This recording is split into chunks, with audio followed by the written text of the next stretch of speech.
नमस्कार। उपेंद्र कुशवाहा के बेटे दीपक प्रकाश के सितारे शायद गर्दिश में चल रहे हैं, क्योंकि आप देख रहे हैं कि जिस तरीके से उनको एमएलसी की लिस्ट से बाहर रखा गया जबकि वो मंत्री थे, उसके बावजूद भी उनका नाम कहीं दिखाई नहीं पड़ा। चुनाव होते हैं और 10 के 10 जो प्रत्याशी हैं वो निर्विरोध चुन भी लिए जाते हैं। इसमें निशांत कुमार का भी नाम है जो स्वास्थ्य मंत्री हैं। इससे पहले उनके पास भी ना तो वो एमएलए थे और ना ही वो एमएलसी थे। पहली दफा वो इस कह सकते सदन के अंदर पहुंचे हैं एमएलसी बनकर। लेकिन क्या दीपक प्रकाश के साथ में ये सब नहीं हो सकता था? क्या दीपक प्रकाश का नाम इसमें नहीं आ सकता था? और क्या दीपक प्रकाश की जो सीट है वो पवन सिंह की वजह से गई है? इस तरह की बातें भी लोग करते हुए दिखाई पड़ रहे हैं। लेकिन अब यहां जो मुद्दा निकलकर सामने आता है वो मुद्दा एक कदम और भी आगे नजर आता है, क्योंकि यहां पर दीपक प्रकाश के ऊपर संकट के जो बादल हैं वो लगातार मंडराते हुए दिखाई पड़ते हैं। आपको बता दें कि जो उनके ऊपर संकट दिख रहा है, अब इस मामले में सुप्रीम कोर्ट की भी एंट्री होती हुई नजर आती है। और सुप्रीम कोर्ट ने बिहार सरकार, चुनाव आयोग को नोटिस जारी करके बाकायदा जवाब मांगा है। इस बीच बिहार में जो राजनीति है, सियासत है, वो अपने चरम पर पहुंचती हुई दिखाई पड़ती है।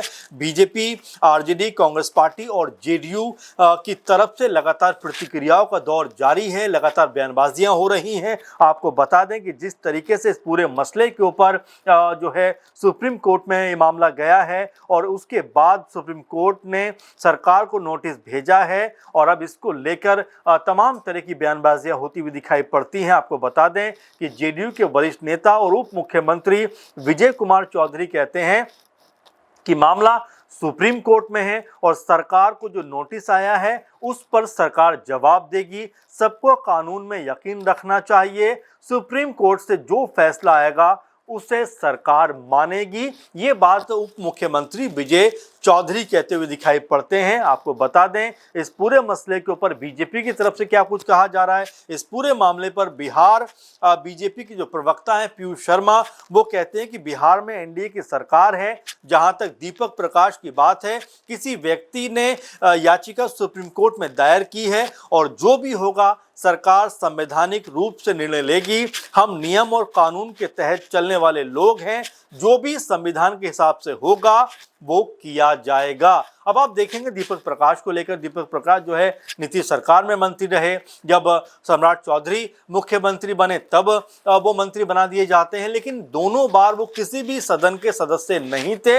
अब इसको लेकर तमाम सारे सवाल यहाँ पर उठते हुए दिखाई पड़ते हैं कि आखिर उनको किसी एक सदन का सदस्य क्यों नहीं बनाया गया। अब देखिए वो मंत्री हैं तो जाहिर बात है कि उनको एमएलसी बनाया जाना चाहिए था। उपेंद्र कुशवाहा लगातार इस बात को कहते रहे कि भाई पहले एनडीए की तरफ से हमें यह आश्वासन दिया गया था कि दीपक प्रकाश को किसी भी सदन का सदस्य हम बनाएंगे। खासकर एमएलसी की बात की गई थी, लेकिन जब एमएलसी की लिस्ट आती है उसमें दीपक प्रकाश का नाम कहीं नहीं होता। तो ये सवाल उठे कि क्या एक नाम कट करके दीपक प्रकाश का नाम लेकर सामने नहीं आया जा सकता था? एक बात। दूसरी बात, बांकीपुर विधानसभा सीट पर उपचुनाव होने वाला है, क्या उसमें उनका नाम होगा? इसकी उम्मीदें बहुत कम है और वो चुनाव कब होगा उसके बारे में अभी कोई जानकारी नहीं है। लेकिन जिस तरीके से दीपक प्रकाश को लेकर ये मामला बना है, पूरे का पूरा जो ये गड़बड़ घोटाला नजर आया है, उसमें ये भी तर्क बहुत सारे जो दल हैं विपक्षी वो देते हुए नजर आते हैं कि आखिर क्या मजाक बनाने के लिए दीपक प्रकाश को फिर मंत्री बनाया था? 3-4 महीने मंत्री बनाओ, फिर हटा दो, फिर किसी और को बना दो।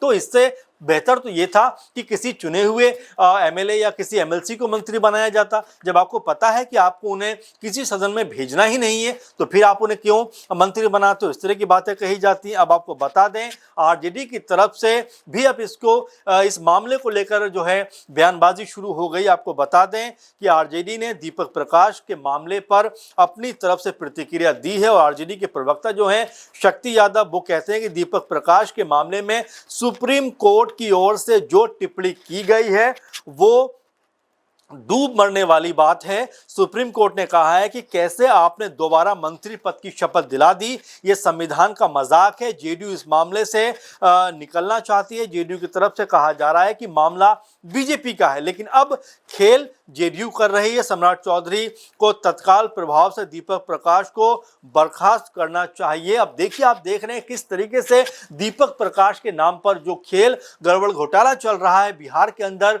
क्या इन पार्टियों को खबर नहीं थी? क्या उपेंद्र कुशवाहा जो दीपक प्रकाश के पिता भी हैं, राष्ट्रीय लोक मोर्चा के अध्यक्ष भी हैं, क्या उनको खबर नहीं थी कि उनके बेटे का नाम इस लिस्ट में नहीं है? और नाम लिस्ट में नहीं है तो ऑटोमेटिक उनके बेटे को अपने पद को छोड़ना पड़ेगा। और जिस तरह की ये प्रतिक्रिया की गई है, जिस तरह का ये तीखी टिप्पणी इस पे की गई है कि 2 बार मंत्री बन जाना और दोनों बार किसी भी सदन का सदस्य ना होना, किस तरह का ये मजाक है, ये शक्ति यादव जो है आरजेडी के वो कहते हुए दिखाई पड़ते हैं। तो पहली नजर में तो ये बात कहीं भी जो है सही नहीं ठहरती कि आखिर किसी सदन का सदस्य ना होने के बावजूद भी आप मंत्री बनाते हैं। और अगर मंत्री बना भी देते हैं तो आखिर किसी सदन से आप उनको जो है क्यों नहीं चुनते, ये अपने आप में बड़ा प्रश्न बन जाता है। निशांत कुमार का एग्जाम्पल देखें तो निशांत कुमार को लेकर भी यही बात थी कि जब पॉलिटिक्स में उन्होंने एंट्री की तो कहीं भी राजनीतिक तौर पे वो कहीं नजर नहीं आते थे। इसके अलावा जब वो राजनीति में आए उसके बाद पार्टी में एंट्री हुई, स्वास्थ्य मंत्री उनको बना दिया जाता है। उस समय भी वो ना तो एमएलए थे ना एमएलसी थे। तो आखिर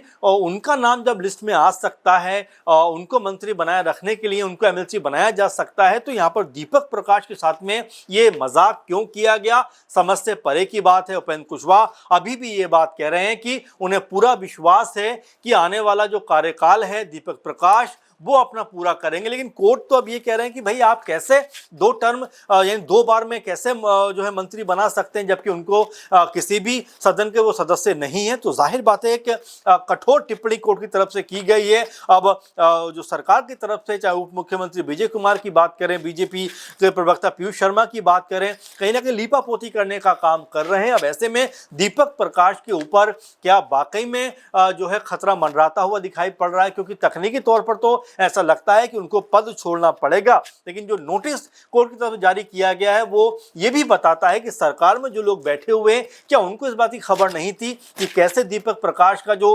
मंत्री पद है जो दिया जा रहा है उनको, उसको बरकरार रखने के लिए उनको चुनाव में उतरने की भी जरूरत पड़ेगी। क्या किसी को इस बात की भनक नहीं थी? ये सवाल खड़ा होता है। अब इस पे कांग्रेस पार्टी की तरफ से देखें तो इस पे भी जो है कांग्रेस पार्टी ने हमला बोला है। कांग्रेस पार्टी के जो प्रवक्ता हैं अमित नाथ तिवारी कहते हैं कि दीपक प्रकाश का मामला सुप्रीम कोर्ट में चल रहा है, जो भी फैसला आएगा वो मानना होगा। दीपक प्रकाश न विधायक है न विधान परिषद के सदस्य, तब भी उनको मंत्री बनाया गया। पंजाब के एक मामले में सुप्रीम कोर्ट ने फैसला दिया था कि आप सदन के सदस्य नहीं हैं तो आपको मंत्री पद से इस्तीफा देना पड़ेगा। इस तरह की बातें भी अब यहाँ पर खुलकर सामने आ रही हैं। लेकिन जाहिर बात है कि देखिए, चलिए आप अगर नहीं भी किसी जो सदन के सदस्य हैं तो 6 महीने की जो प्रक्रिया है उसमें किसी न किसी तरह से आपको जो है एमएलसी या एमएलए बनना पड़ता है। लेकिन यहाँ पर तो जो प्रोसेस है वही उल्टा दिखाई पड़ता है कि जब लिस्ट जारी होती है, जब बीजेपी के 4 निकल कर नाम आते हैं, जेडीयू के 4 नाम निकल कर आते हैं और यहाँ पर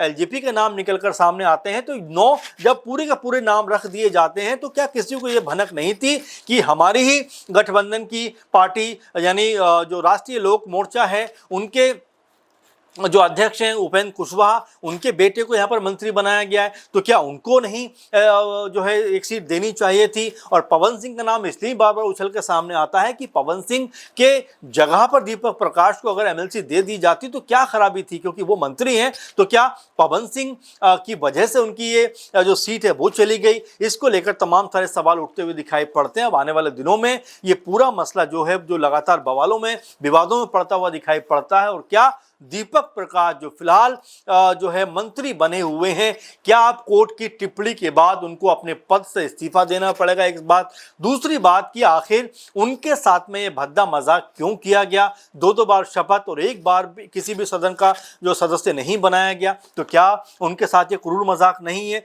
ये अपने आप में सवाल खड़े होते हैं। और इसको लेकर अब बीजेपी और जेडीयू की तरफ से क्या प्रतिक्रिया इसके बाद आएगी, और इसके ऊपर जो राष्ट्रीय लोक मोर्चा है उनका क्या कहना रहेगा, ये बहुत ज़्यादा देखने वाली बात होगी, क्योंकि उपेंद्र कुशवाहा ने ये बात कही थी कि उन्हें भरोसा है कि दीपक प्रकाश का पद नहीं जाएगा। तो अब जब कोर्ट खुद कह रहा है तो अब उपेंद्र कुशवाहा क्या करते हुए नजर आएंगे, अपने आप में बड़ा सवाल बन जाता है। तो इसको लेकर आप क्या सोचते हैं, अपना कमेंट जरूर बताइए। और साथ में बिहार की राजनीति में जिस तरह से पूरा मामला चल रहा है, क्या वाकई में दीपक प्रकाश के साथ में ये मजाक है? क्या दीपक प्रकाश को पहले से ही प्लान बनाकर ये 6 महीने तक का कम जो है ज्यादा से ज्यादा मंत्री पद दिया गया था? तो तमाम तरह के सवाल उठ रहे हैं। इसको लेकर आप क्या सोचते हैं, कमेंट जरूर करिए। फिलहाल के प्रोग्राम में बस इतना ही। आप लगातार ऐसे बने रहिए हमारे साथ। नमस्कार।